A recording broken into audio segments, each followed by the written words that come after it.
Брехня в армії присутня на всіх рівнях. В який момент щось пішло не так, що так стрімко почали тут рухатися росіяни? Ті дронщики всі, а солдатик з автоматом рішає роль. Ви прийняли бригаду після втрати Сіверська. Місто більше відіграє роль своєрідної пастки для противника. Ну, то, как они выпендриваются, типа, своим вот этим орешником. Вот это такая же. Вот он у нас такая, вон он. На каждого пидора свой писюн. Этот своего дождался. В росіян немає таких подібних аналогів, як у нас? Замечено не было, нет. Взагалі, як це бути комбригом в 29? Без сім'я в окупації, ти з дрона, от 15 кілометрів бачиш свій будинок.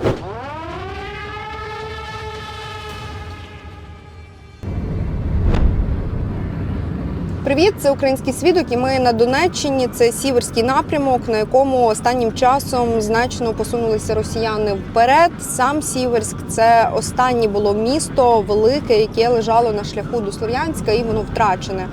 Після цього полетіли тут не лише позиції, а й посади попередніх комбригів, які тримали тут оборону, замінили. Наразі в одній з бригад новий командир – це 29-річний офіцер. З ним, власне, ми будемо говорити про те, що пішло тут не так, що загрожує тепер Слов'янську та Краматорську, і як військові намагаються цьому запобігти. А ви не перемикайтесь, обов'язково підписуйтесь на наш канал, якщо ще досі не підписані, ставте ось так і поширюйте це відео, це дійсно дуже важливо для нас.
Наскільки я пам'ятаю, там певний час Сіверський напрямок він був досить стабільним. Ось на інших там відтинках фронту досить великі були просування, на Сіверському більш стабільно. Як ви можете пояснити, ось в який момент щось пішло не так, що так стрімко почали тут рухатися росіяни?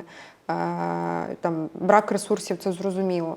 Але якщо брати там основну причину, це брак ресурсів чи це там якісь певні управлінські рішення? Десь людський фактор відіграв роль. Десь ряд офіцерів недостойно віднісся до покладених на них обов'язків. Десь солдат вів в оману або щось не договорив. Це такий сукупність факторів, яка сприяла тому, що росіяни змогли потрохи вклинюватись, наносити нам втрати, робивши напрямок, як би так, гострим. Старший штаб приймав правильні рішення щодо того, що треба краще відсунутися, але зберегти життя людей. Тому що якщо ми б там стояли насмерть, то ми б втратили людей і втратили б ще більше. Добре, що зарані були готові позиції. Тобто ми відійшли по факту, да, втратили місто, це негатив, особливо на зиму. Зараз вийшли на, в принципі, реальні достойні рубежі, нам вигідні тактичної точки зору, згідно місцевості і так далі. Місто під контролем, втрати противник наносить, але щоб отримати там місто, у нас стільки людей немає. Це з моєї точки зору. Це проблема не тільки в Сіверську, це проблема, в принципі, по всій лінії фронту у нас. Там, де сталий напрямок, вірогідно, буде якийсь противник, накопичить зусилля і нанесе якийсь удар миттєвий і досить тяжкий для оборони. Причини різні. Не через вину військових і не через вину командирських рішень чи управлінських. Основною причиною це відсутність наявного особового складу, який має бути. Ми люди військові, я командир бригади, я чудово розумію, ніхто не хоче, але війна в країні. Давайте будемо реалістами. Люди – ресурс. Ну, не знаю, вирізки, не вирізки, як є. Люди – це ресурс на війні. Всі емоції ми маємо віддати в сторону. Ну, тому що країна, високі рівні, ми живемо цифрами. Як би то не хотіло, там, і так далі. І ресурсу у нас цього нема. У росіян є. Перевага його скажена. Вони можуть витратити 100 чоловік, щоб піти по річці. Я ні в коїм разі не прибираю ролі місця підрозділів БПС, підрозділів танкістів, підрозділів артилерії, армійська авіація, яка про це інтересує. Але всі прекрасно мають розуміти, одне стале правило – це всі працюють на піхоту. Без піхоти ні БПС, ні... Ну, треба бути реалістом. Всі забули про піхоту, всі вдарили з головою в дрони, блядь, по-простому. Всі, блядь, дронщики, всі, а солдатик з автоматом рішає роль. А кацапи ж прохавані, вони розуміють, що якщо вони зайдуть в село, от зараз, не дай Боже, вони зацепляться там, умовно, за Слов'янськ, Констаху зацепились, і що? 2, 3, 5, 7, а кому з автоматом бігає? А в городі це тільки навчена піхота, все. Хочеш, не хочеш. Це тільки навчені 5 бойців, які вміють стрілецькі бої, і їм ті дрони насрають. Ну, бо це величезне місто, підвал, заліз і все. В медіа звучало про те, що в доповідях була певна брехня про наявність чи відсутність позицій. Чи можливо взагалі така брехня в доповідях? Якщо так, чому це досі відбувається? І на прикладі того ж Сіверська, наскільки це теж могло відіграти роль? Що сталося, то сталося. У нас є ситуація, у нас є задача, ми її виконуємо. Що там було, буде ряд розслідувань, винні до відповідальності, хто якої відповідно і так далі. Я якби не можу давати оцінку діям, де я не керував. Наговарювати на когось, я ж не володію повністю, що там було. Брехня в армії присутня на всіх рівнях. Зводний, ротний, комбат, командир бригади. Це легко перевірити умовно, але тяжко доказати вищі штаби. Це така... Не можна брехати. У нас смисл. Нема у нас там знищили позицію. Зачем подавати, що вона там є? Якщо ви вже втратили позицію, на жаль, понесли втрати і розумієте, що у вас дирка, і ви брешете, то противник то просочується, заходить в тил, ти нічого не можеш зробити. І випливає, як правило, коли ситуація вже критична, коли вже командири, які її обманювали, не справляються. Я просто в загальному кажу. Це зараз Сіверськ, я взагалі не коментую, бо там були певні командири, відповідні питання до них, що було, як, я не вникав. Я в загальному за картину, яка от зараз відбувається. А якщо зловити на брехні своїх командирів? Одразу буде? з посади людина ця піде. Причому не в іншу військову частину, а на те місце того командира, який виконує там задачу. І чомусь люди думають, що якщо його знімають з посади, він йде на вище стояще або в штаби. Ні, так у нас не працює. У нас він йде на нижче стоящу посаду, в підрозділ, щоб відчути, як це бути, коли ти не допрацював. І бере керування. Не справляється там, піде ще на нижчу. Якщо він вже взагалі не спроможний керувати, то він залучається до виконання бойових завдань безпосередньо з піхотинцями поруч. Це норма, це не звинувачення, це не штрафбат, це просто умовно кодекс честі офіцера. Ви прийняли бригаду після втрати Сіверська, що потягнуло за собою і зміну командира бригади. Ось ви коли прийшли, бригада в якому взагалі була стані? Там, і якщо брати морально, управлінські, організаційно? По-перше, я прийшов, як і в кожному випадку, як і у всіх, новий командир, ніхто не розуміє, що очікувати. Які вимоги, які поняття. Я перший тиждень, поки під час прийому справ та посади дивився, хто що себе представляє, хто що може. Бригада виконувала завдання, в принципі, успішно. Однозначно був прийнятий ряд кадрових рішень. Були, нікому не секрет, були негативні моменти, була непоганий відсоток такий був Радянщини.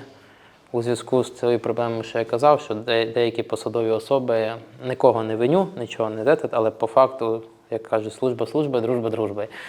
По факту деякі особи не проходили командирських ланок і стояли на тих посадах, які передбачали обов'язково навички перебування на командирських посадах. Тому вони не справлялись трошки. Вони справлялись, попереднє управління, можливо, це влаштовувало, мене це не влаштовувало. Тому зараз відбувається процес реформ.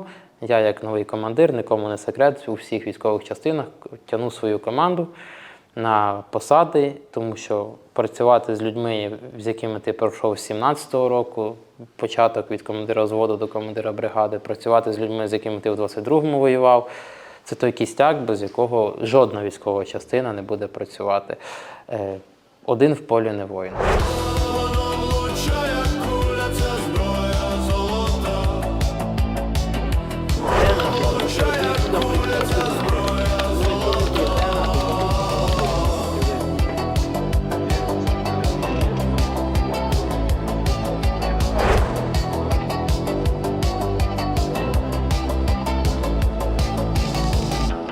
А третій взяв ту висоту под контроль чи ні? Блядь, ну не стоїть об'єктивно сьогодні, ще не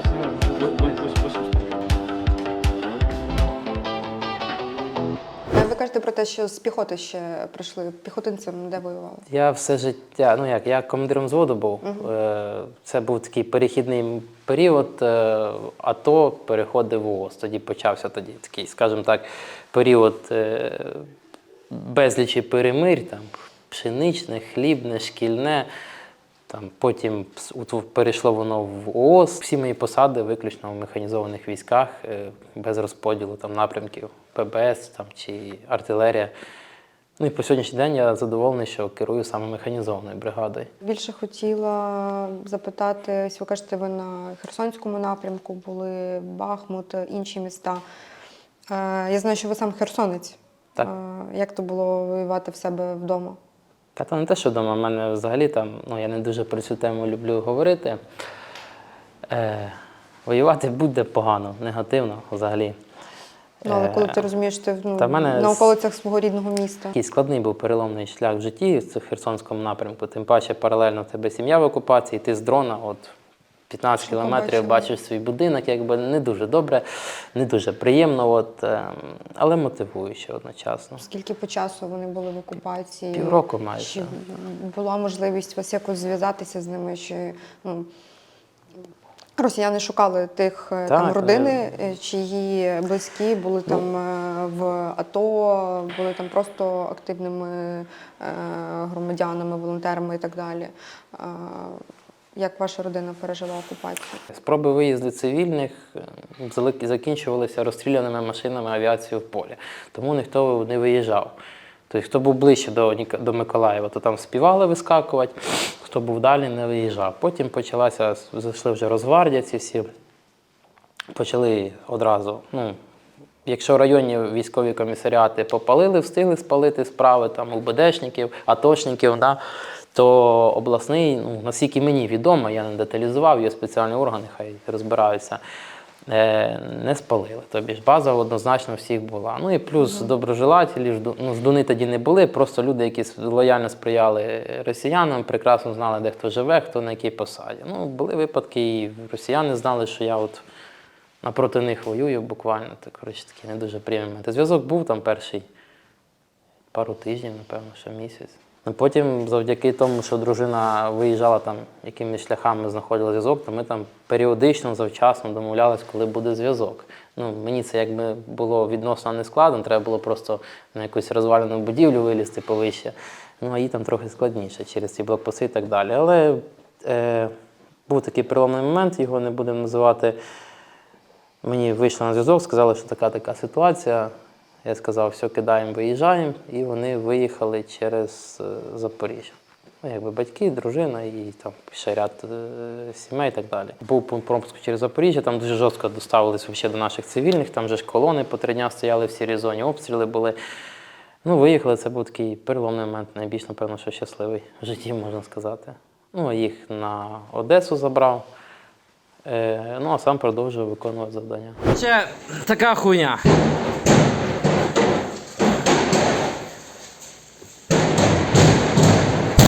Бачите, як ходить? Не варіант строїть, короче, этот. З піноблоків, блядь. Блядь. Эти нахуй хати. Вони не видержують зрив танка.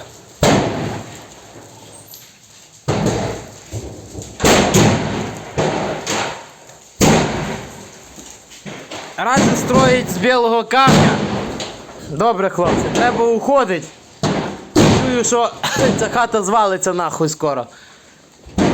Ой, бля. Ми наступали, мені там до міста 15 кілометрів, 17 було, там десь моментами 20, в залежності з якої сторони. Вночі були, бачимо, росіяни тікають, щось на КАМАЗи пригають. Були там авіація, ракетні удари, авіація, ракетні удари, якби. Ну і буквально приїхали в місто, там ще на березі стояли досі ждуни, бабушки, дідушки, це взагалі така, ну що ви тут чекаєте? Нас заберуть кораблі. Я говорю, кораблі вже не припливуть. Вони такі, а що нам робити? Блядь. Пливіть, ждіть, кажу, ну що робити? Ми поїхали далі. Типу, там бойці почали там з них трохи стібатися, звісно. Каже, а якщо вони припливуть? Каже, ми їх потопимо. Каже, і все. Ну ждали, ну багато було людей, які велися на пропаганду, якби, ну, на той берег збиралися. Так смішно було. Очерет, там, ну взагалі, ну, такий пляжик такий, і стоять ці бабушки, дідушки з одеськими сумками, клетчатими в хустках, кудись зібралися. Ми кораблі ждемо, нас заберуть, припливуть. Ну ладно, чекайте. Так що там своєрідна така обстановка була, але люди були, бойці були дуже щасливі, тому що 90% цивільних зустрічали, там все, ну, всі люди щасливі були, в принципі, багато відео було. Але щось у мене депресія якась була, не знаю, я як особливо, коли заїхав там, де я виріс, якби до себе, то все таке, якби Чорнобиль на початках, перші там 10 років, скажімо так, все заросше, захащене, все покоцане. Щасливий був бачити земляків, якби ті, хто лишилися. Ну, на питання деяких, що нам робити, я сказав, тікайте звідси. Пацани хотіли приїхати допомогти. Доїхали. І танкісти вместе з ними стоять, підарра. А як взагалі реагують на 29-річного командира бригади? Зіштовхуєте з якимось там, не знаю, Там скепсисом? у них що вибір є.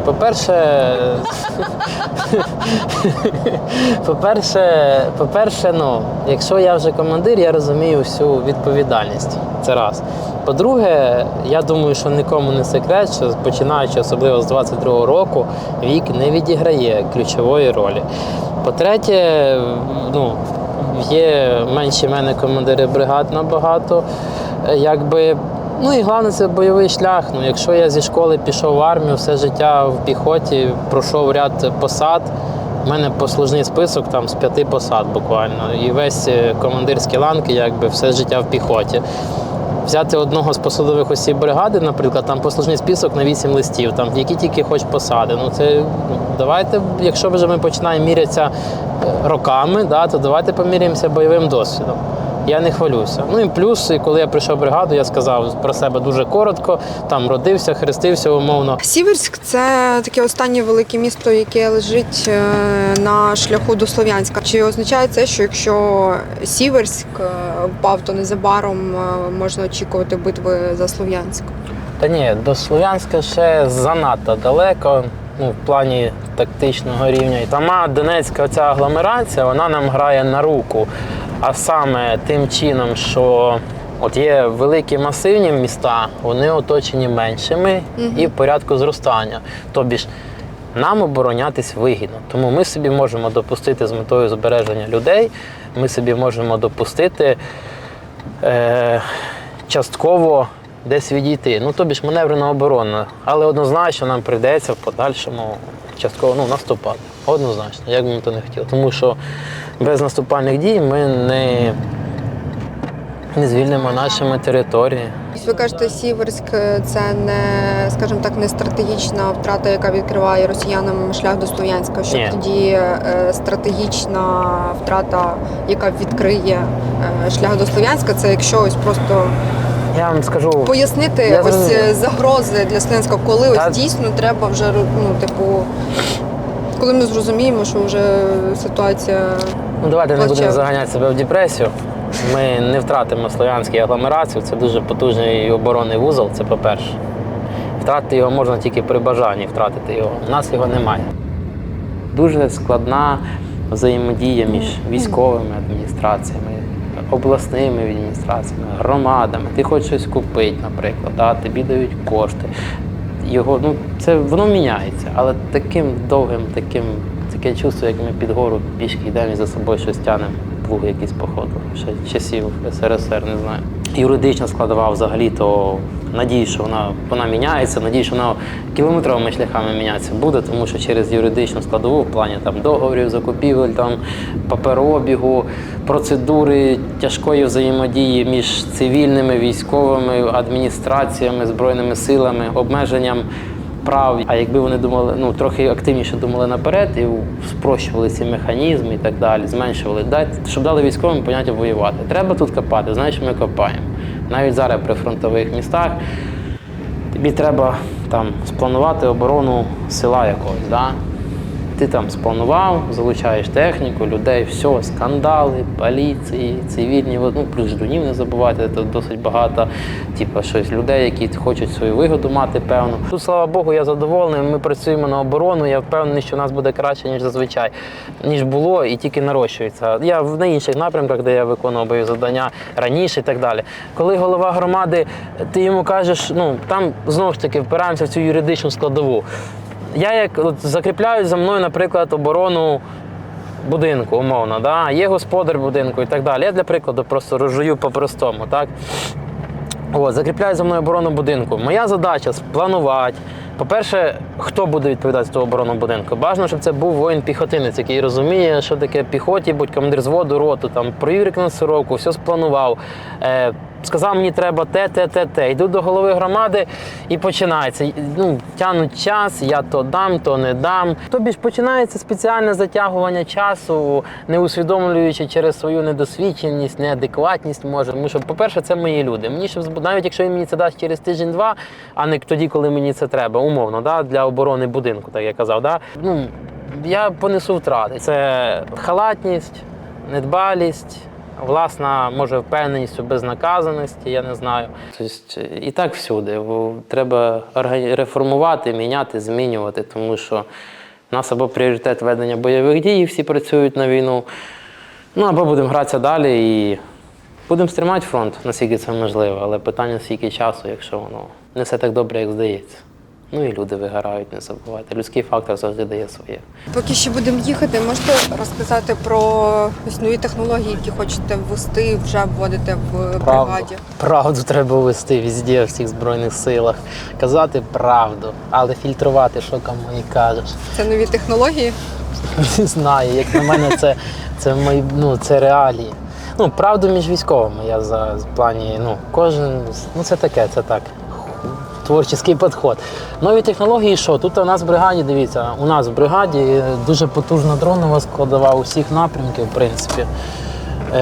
І у нас така, я не буду відкривати козирі, дуже працює хороша взаємодія між НРК, піхотою і БПС, які літають дронами. Будинкові дахи тремтять у денні дузі. І декілька хмар пасе Оріон. Місто невпинно жахтить, смалить вогні. Нестримніша ніч царює над сном. Тим, хто відбув дрімоту спокійного сну.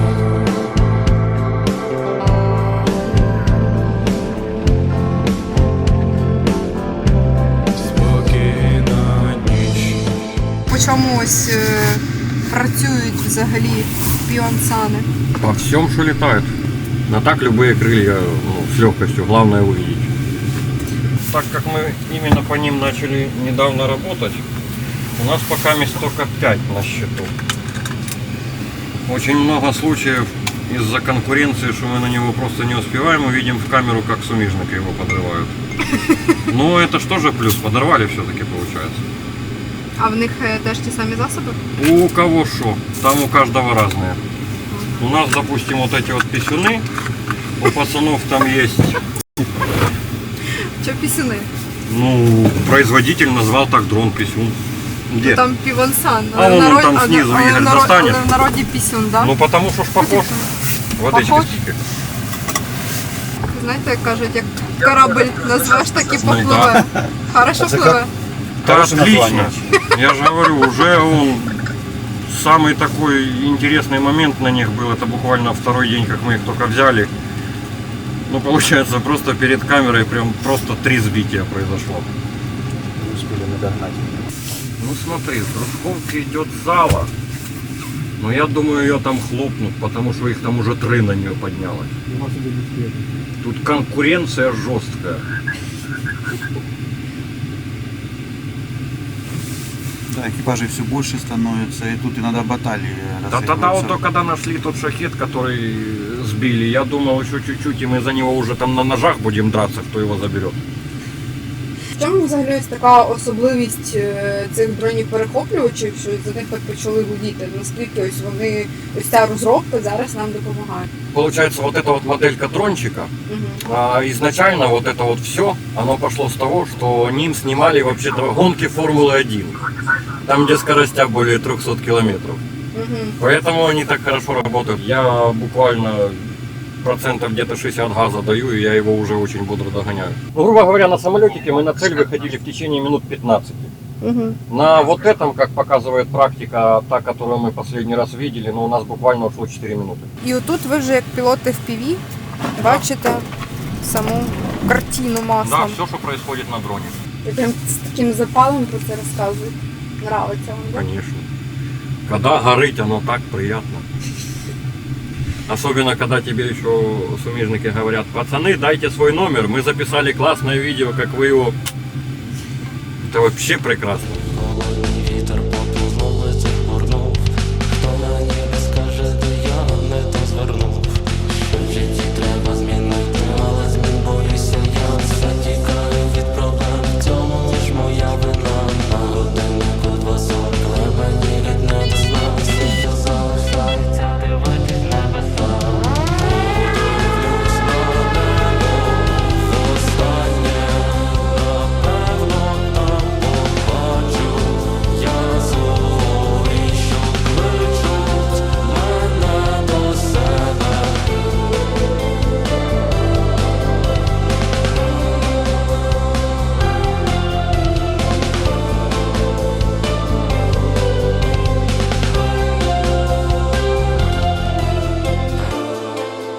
Як вам морози мінус 20 працюється? Фу, пока терпимо. Вебаста есть, работать можно. Самое главное, что есть кохвы. На що здатний або в перспективі здатний Вілансан? В перспективе я бы попробовал ляпнуть реактивного с удовольствием, у которого до 300 как раз скорость, средняя крейсерская. Вот этого было бы вообще просто престижно жахнуть.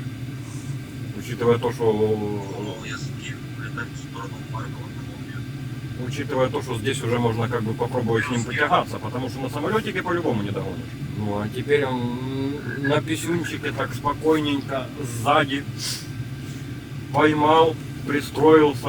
И теперь потому что на каждого российского шлюхеда найдется очень-очень хороший, добрый украинский писюн.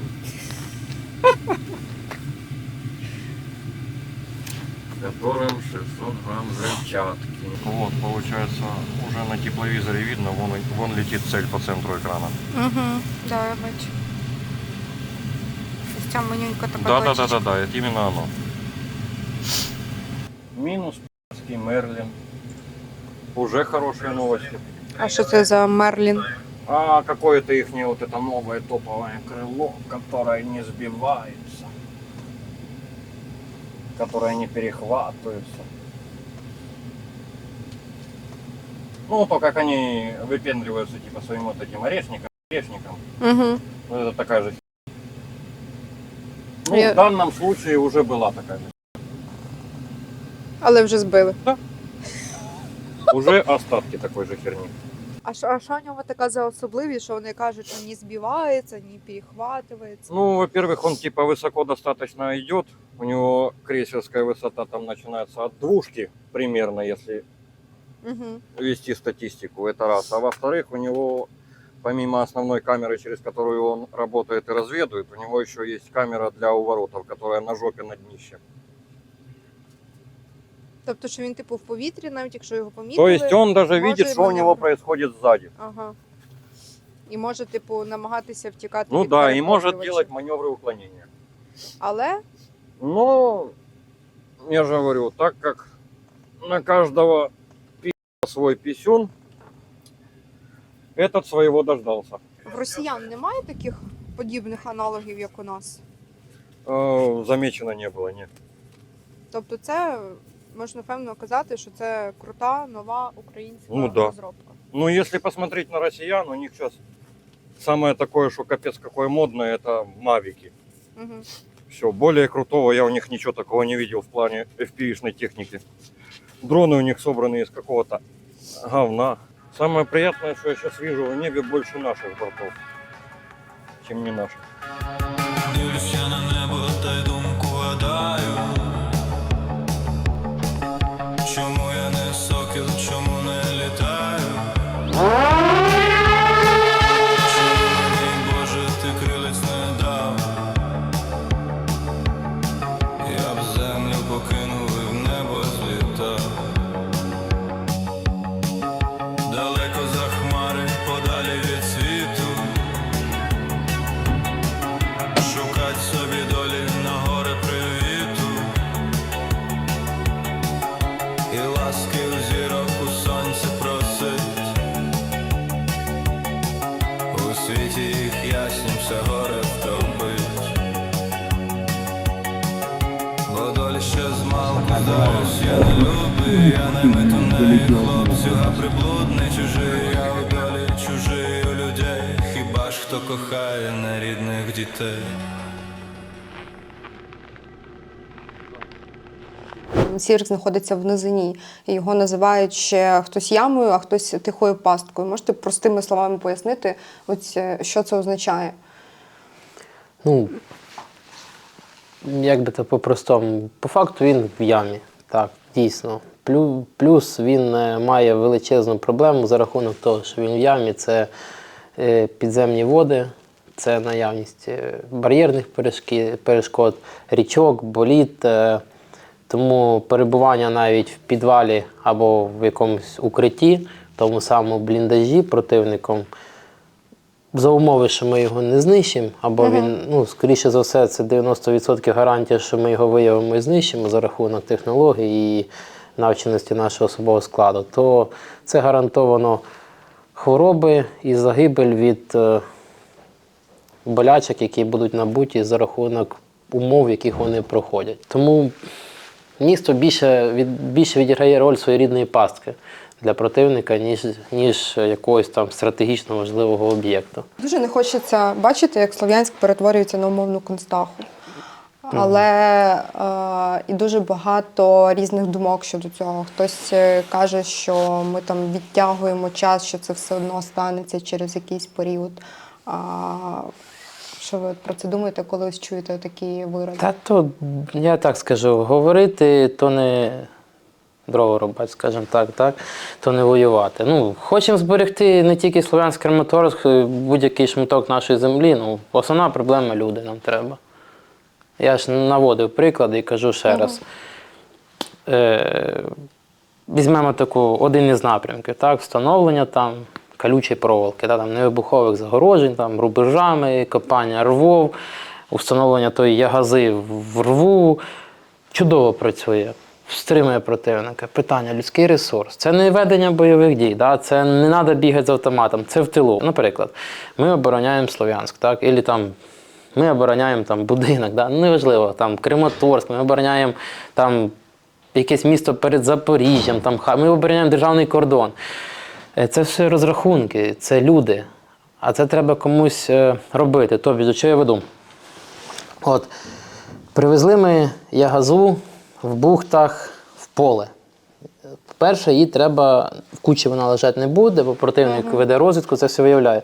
Її треба розтягнути, розосередити, замаскувати. На розтяжку одної ягози, одної цієї бухти, там умовно 3 людини треба.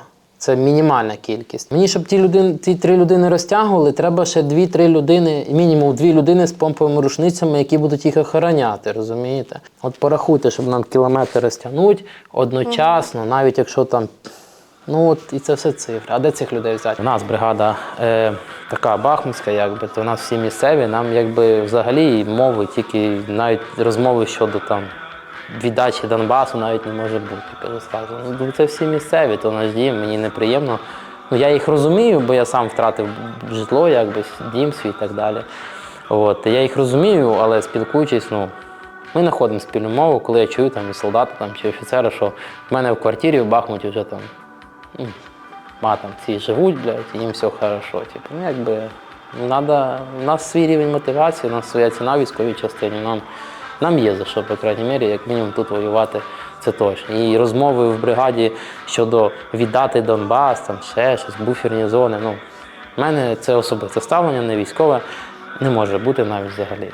Тому що я по собі знаю, що таке віддати, а потім на руїни навіть вернутися. Ну, такое все, не дуже приємно.